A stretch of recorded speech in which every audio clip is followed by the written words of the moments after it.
जय हिंद साथियों, जय श्री राम, जय बजरंगबली, हर हर महादेव। मित्रों, श्री रामचरितमानस अक्षरशः कथा ज्ञान यज्ञ के अगले दिवस में हम लोग प्रवेश कर रहे हैं। अगले दिवस की कथा ये प्रारंभ करने के पूर्व हम ये आपसे बात करना चाहते हैं कि यह श्री रामचरितमानस अक्षरशः कथा ज्ञान यज्ञ केवल श्री राम कथा नहीं है। ये श्री रामचरितमानस अक्षरशः कथा ज्ञान यज्ञ हम अपने शास्त्र का, अपने धर्म के बारे में अक्षरशः जानने का प्रयास कर रहे हैं और जानने के साथ हम ये प्रयास कर रहे हैं कि जो चीज हम जान पा रहे हैं उस चीज को समाज में प्रेषित किया जाए, समाज में भेजा भी जाए। इसलिए ये प्रयास किया जा रहा है कि आप लोग भी इसको जानें, समझें, अक्षरशः ज्ञान अर्जित करें। क्योंकि अगर ज्ञान नहीं होता है तो बैठ करके समाज में हम कुतर्क करते हैं, हम अपने ईश्वर पर ही कुतर्क करने लगते हैं, हम अपने प्रभु पर ही कुतर्क करने लगते हैं, अपनी माता पर ही कुतर्क करने लगते हैं। तो इस प्रकार से कुतर्क न करें और कुतर्क से बचने के लिए श्री रामचरितमानस या जो भी आप शास्त्र आपके अच्छे लगते हैं, श्रीमद् भगवत गीता, श्रीमद् भगवत महापुराण इत्यादि का अक्षरशः अध्ययन करें और लोगों को समझाने का प्रयास करें, तब जाकर के हमारा सनातन श्रेष्ठ होगा। आइए पृष्ठ संख्या 360 से आगे दोहा संख्या 114 अयोध्या कांड में हम लोग पढ़ रहे हैं और यह देखते हैं कि किस प्रकार से हमारे प्रभु अब आगे बढ़ गए, वन के लिए चल दिए। निषाद राज गोह को उन्होंने आदेश करके, विनय करके लौटने के लिए मजबूर किया और वह लौट चुके हैं। आगे प्रभु की लीला क्या होती है आप लोग देखिए। गोस्वामी जी लिखते हैं कि एक कलश भरी आनहि पानी, अचय नाथ कहीं मृदुबानी, सुन प्रिय बचन प्रीति अति देखी, राम कृपाल सुशील विशेषी। कहते हैं कि जब प्रभु आगे बढ़ते हैं, रास्ते में जितने भी गांव इत्यादि होते हैं, लोग तरह तरह के बहाने करके उनको रोकने का प्रयास करते हैं, अर्थात बैठाने का प्रयास करते हैं। कारण कि जगत पिता जगदीश्वर जिस रास्ते से गुजर रहा हो, उस रास्ते के लोग तो परम सौभाग्यशाली होंगे और वो भी इतनी सुंदर छवि के साथ गुजर रहे हों तो लोग मोहित हो रहे हैं, चाह रहे हैं कि हम इनके साथ कुछ देर रहें। इसीलिए कोई कहता है कि घड़े में पानी भर के लाते हैं, पानी पी लीजिए। कोमल वाणी से कहते हैं, हे नाथ आचमन तो कर लीजिए। उनके प्यारे वचन सुनकर, उनका अत्यंत प्रेम देखकर दयालु और परम सुशील श्री रामचंद्र जी ने कहा, जानी श्रमित सीय मन माही। जब ये लोग कह रहे हैं तो प्रभु जी माता सीता जी के तरफ देखते हैं और कहते हैं कि जानी श्रमित सीय मन माही, घरिक विलंबु कीन्ह बट छाही, मुदित नारी नर देखहि शोभा, रूप अनूप नयन मनु लोभा। जब वह सीता जी की तरफ देखते हैं तो उनको लगता है कि ये कुछ थक गई हैं, तो यह सोचते हैं कि कुछ बड़ की छाया में बैठ करके थोड़ा सा आराम कर लेते हैं। स्त्री पुरुष आनंदित होकर शोभा देखते हैं। अनुपम रूप ने उनके नेत्र और मनु को लुभा दिया है। जब प्रभु श्री राम अपनी बामांगी सीता जी के साथ बैठते हैं, भैया लक्ष्मण जी तीर धनुष लिए किनारे खड़े होते हैं, तो इस प्रकार से जनता, जितने भी वहां पर लोग इकट्ठा हैं, सारे लोग प्रभु का दर्शन करके सुंदर लाभ लेते हैं। एकटक सब सोहहि चहुरा, रामचंद्र मुख चंद चकोरा, तरुण तमाल चरण तनु सोहा, देखत कोटि मदन मनु मोहा। सब लोग टकटकाई लगाए हुए अपने प्रभु को देख रहे हैं। उनके मुख को इस प्रकार से देख रहे हैं कि जैसे चकोर तन्मय हो जाता है, उस प्रकार से देख रहे हैं। श्री राम जी का नवीन तमाल वृक्ष के रूप में श्याम शरीर अत्यंत शोभा दे रहा है, जिसे देखते ही करोड़ों कामदेवों के मन मोहित हो जाते हैं। दामिनी बरन लखन सुठिनी के, नख सिख सुभग भाव तेजी के, मुनि पट कठिन है कसे तुनीरा, सोहि कर कमलनि धनु तीरा।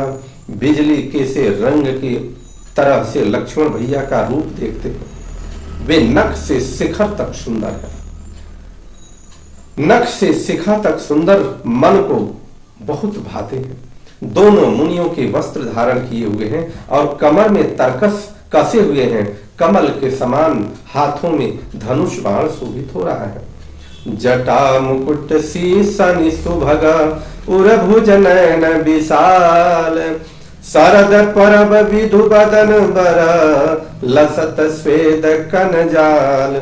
उनके सिरों पर सुंदर जटाओं के मुकुट हैं, वक्षस्थल भुजा और नेत्र विशाल हैं, और शरद पूर्णिमा के समान सुंदर मुखों पर पसीने की बूंदों का समूह शोभित हो रहा है।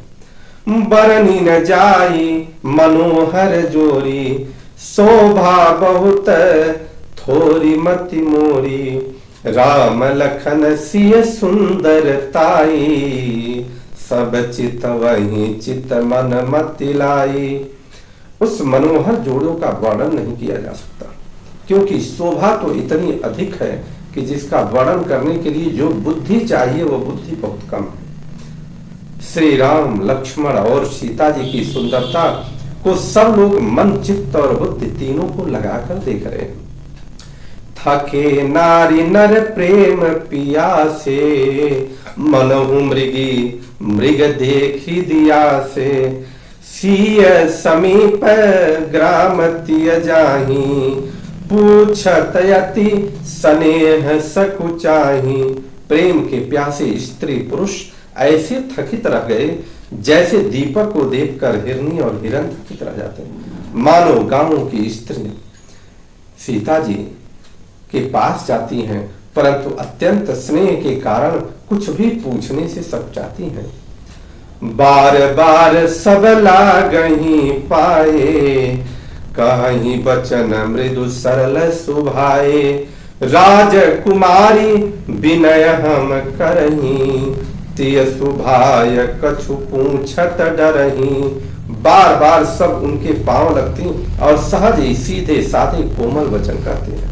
हे राजकुमारी, हम विनती करती हैं, परंतु स्त्री स्वभाव के कारण कुछ पूछते हुए डरती है। स्वामिनी अभिनय क्षम भी हमारी, बिलगुन मानव जानी गंवारी, राजकुंवर दो सहज सलोने, इन्हते लही दूत मरकत सोने। हे स्वामिनी, हमारी ढिठाई को क्षमा करिएगा, हमें गंवार समझ करके क्षमा कर दीजिएगा, बुरा मत समझिएगा मेरी बात को, क्योंकि हम तो गांव के गंवार हैं। ये दोनों राजकुमार स्वभाव से ही लावण्य मैं अर्थात परम सुंदर हैं। मरकत, मणि और सुवर्ण ने मान लो कि इस तरह से कांति भी पाई है। और वो कहती हैं कि श्यामल गौर किशोर वरा, सुंदर सुषमायन, असरद सरवरी नाथ मुखो, सरद सरोरुह नयन। श्याम और गौर वर्ण है इनका, सुंदर किशोर अवस्था है, दोनों ही परम सुंदर और शोभा के धाम है। शरद पूर्णिमा के चंद्रमा के समान इनके मुख और शरद ऋतु के कमल के समान इनके नेत्र हैं। इस प्रकार से शोभा इनके अंदर है। ये गांव की वो महिलाएं कह रही हैं, कोटि मनोज लजावनिहारे, सुमुखी कहूं को आही तुम्हारे, सुनि स्नेह मैं मंजुल बानी, सकुची सिय मन महु मुस्कानी। हे सुमुखी, कहो तो अपनी सुंदरता से करोड़ों कामदेवों को लजाने वाले ये तुम्हारे कौन हैं? उनकी ऐसी प्रेममयी सुंदर वाणी सुनकर सीता जी सकुचा गई और मन ही मन मुस्कुराई। उसके बाद माता सीता जी बोल रही हैं, तिन्हि बिलोकी बिलोकत धरनी, दोहु सकोच सकुचति बरबरनी, सकुचि सप्रेम बाल मृग नयनी, बोली मधुर वचन पिक पैनी। उत्तम वर्ण वाली सीता जी उनको देखकर पृथ्वी की ओर देखती हैं। वे दोनों ओर के संकोच से सकुचा रही हैं, कारण कि पृथ्वी तो उनकी माता है, माँ की पृथ्वी से ही वो निकल रही हैं, और पृथ्वी यहाँ पर और सामने जितनी महिलाएं हैं वो और प्रभु श्री रामचंद्र जी बैठे हुए हैं। इस प्रकार से माता सीता जी सकुचा रही हैं, अर्थात न बताने में ग्राम की स्त्रियों को दुख होने का उनको एक तरह से संकोच है, और बताने पे थोड़ा सा लज्जा लग रहा है। हिरण के बच्चे के सदृश नेत्र वाली और कोकिल की सी पाड़ी वाली सीता जी सकुचाकर प्रेम सहित मधुर वचन बोलती हैं। क्या कहती हैं? सहज सुभाय सुभग तन गोरे, नाम लखन लघु देवर मोरे। कहती हैं कि ये जो सहज स्वभाव सुंदर और गोरे शरीर वाले हैं वो मेरे देवर हैं, मेरे छोटे देवर हैं। बहुरी बदनु विधु अंचल ढाकी, पियतन चितई भौह करी बाकी। और अपने चंद्रमुख को आंचल से ढक करके और प्रीतम श्री राम जी की ओर निहार करके भौहें टेढ़ी करके क्या कहती हैं माता जी कि खंजन मंजू तिरछे नैननी, निज पति कहूं तिन्हि सिय सैननी। भई मुदित सब ग्राम बधूटी, रंकन राम रंकन राय राशि जनु लूटी। कह रही है कि खंजन पक्षी के से सुंदर नेत्रों को तिरछा करके सीता जी ने इशारे से उन्हें कहा कि वे श्री रामचंद्र जी मेरे पति हैं। यह जानकर गांव की सब युवती स्त्रियां इस प्रकार आनंदित हुई मानो कंगालों की धनराशि लुट गई हो। अति सप्रेम सिय पाय परी, बहुविधि देहि असीस, सदा सोहागिन सोहूं तुम्हा, जब लगी महियहि शीस। वे अत्यंत प्रेम से सीता जी के पैरों पकड़कर बहुत प्रकार से आशीष देती हैं। कि क्या आशीष देती हैं कि जब तक शेष जी के सिर पर पृथ्वी रहे तब तक तुम सदा सुहागिन बनी रहो। और सदा सुहागिन बनने का एकमात्र है, ये सृष्टि में हमारे सनातन में वर्णन है कि जब किसी पति के सामने या पति के पूर्व पत्नी का विदाई होता है, अर्थात पत्नी अपने शरीर को त्यागती है, तो वह सदा सुहागिन होती है। यही कारण है कि माता सीता जी प्रभु श्री रामचंद्र जी के वैकुंठ धाम गमन के पूर्व ही उन्होंने अपने शरीर को जहां से जिस माता के गोद से आई थी उसी माता के गोद पृथ्वी में समा गई। वो सदा सुहागिन का उनको जो वरदान था वो वरदान अखंड प्राप्त हुआ। और यही माता पार्वती जी के साथ भी है। अब पार्वती फिर वो आशीर्वाद देती हैं तो क्या कहती हैं? पार्वती सम पति प्रिय होहूं, देवी न हम पर छाड़ब छोहूं, पुनि पुनि विनय करिय कर जोरी, जो यही मार्ग फिरिय बहोरी। पार्वती सम पति प्रिय दे। और कहती हैं आशीर्वाद देती हैं वहां की महिलाएं, वहां की माताएं आशीर्वाद दे रही हैं कि पार्वती जी के समान अपने पति को प्यारी हो। अर्थात आपको पता है कि माता पार्वती जी भगवान भोलेनाथ को कितनी प्यारी हैं, क्योंकि जब पार्वती जी का शरीर अग्निकुंड में प्रविष्ट हुआ तो किस प्रकार से तांडव भोलेनाथ ने किया था ये दुनिया पूरी जानती है। इसी प्रकार का आशीर्वाद वह देती हैं और कहते हैं, हे देवी हम पर कृपा न छोड़ना। हम बार बार हाथ जोड़कर विनती करती हैं जिससे आप फिर इसी रास्ते लौटें। मतलब जब आप जा रही हैं तो लौटिएगा तो इसी रास्ते जाइएगा। दर्शन देव जान निज दासी, लखी सिय सब प्रेम पियासी, मधुर बचन कहीं कहीं परितोषी, जन कुमुदिनी कौमुदी पोषी। और हमें अपने दासी जानकर दर्शन दे। सीता जी ने उन सबको प्रेम की प्यासी देखा और मधुर वचन कह कह कर उनको भली भात संतोष दिया। कहा कि नहीं, हम आएंगे, इसी रास्ते आएंगे, आपको दर्शन देंगे। ऐसा माता सीता जी ने उनको आशीर्वाद दिया, मानो चांदनी ने कुमुदिनियों को खिलाकर पुष्ट कर दिया हो और सभी लोग पुष्ट हो गए, आश्वस्त हो गए। तब ही लखन रघुबर रुख जानी, पूछे हूँ मगु लोगन मृदु बानी, सुनत नारी नर भये दुखारी, पुलकित गात बिलोचन बारी। उसी समय श्री रामचंद्र जी का रुख जानकर लक्ष्मण जी ने कोमल वाणी से लोगों से रास्ता पूछा कि हमें वन को जाना है, किस रास्ते आगे चलें। और यह बात सुन करके जितने नर नारी वहां पर बैठे हुए थे वो सारे के सारे दुखित हो गए। किस लिए? क्योंकि अब बिछुड़न का समय आ गया है, अपने प्रभु से और अपनी माता से बिछड़ने का समय आ गया है। मिटा मोदो मन भये मलीने, विधि निधि दीन लेत जनु छीने, समुझि करम गति धीरज कीन्हा, सोधि सुगम मगु तिन्ह कहीं दीन्हा। उनका आनंद मिट गया और मन ऐसे उदास हो गए मानो विधाता दी हुई संपत्ति छीने लेते हो।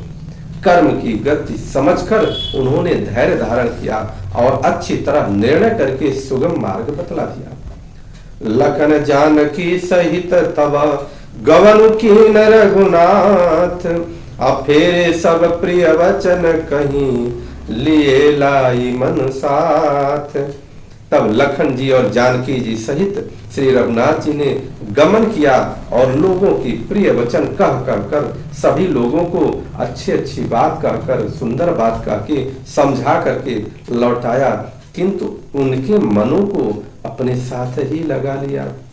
बोलिए श्यापति रामचंद्र की जय। इस प्रकार से श्री रामचरितमानस अक्षरशः कथा ज्ञान यज्ञ को आप लोग अपने घरों में सुने, समझें, बच्चों को सुनाएं। एक एक कड़ी सुनाएंगे तो कुछ बच्चे समझेंगे, समझने का प्रयास करेंगे, अपनी संस्कृति को जानने का प्रयास करेंगे, अपनी सभ्यता को जानने का प्रयास करेंगे, अपने शास्त्रों को समझने का प्रयास करेंगे। और यहाँ तक अगर कुछ नहीं है तो कम से कम इतना तो है कि आज के समय में जितने भी उच्च स्तरीय सिविल सर्विसेज इत्यादि की परीक्षाएं होती हैं उसमें भी श्री रामचरितमानस या श्रीमद् भगवत गीता के कुछ अंश को पूछे जाते हैं। तो कम से कम इसका भी आप स्वार्थवश भी करें तो ये भी कर सकते हैं। आप सभी लोगों का दिन मंगल हो, प्रभु आपके ऊपर कृपा करें। बोलिए माता जानकी की जय, प्रभु श्री रामचंद्र की जय, लखन भैया की जय, हनुमान जी महाराज की जय, माता पार्वती की जय। हर हर महादेव।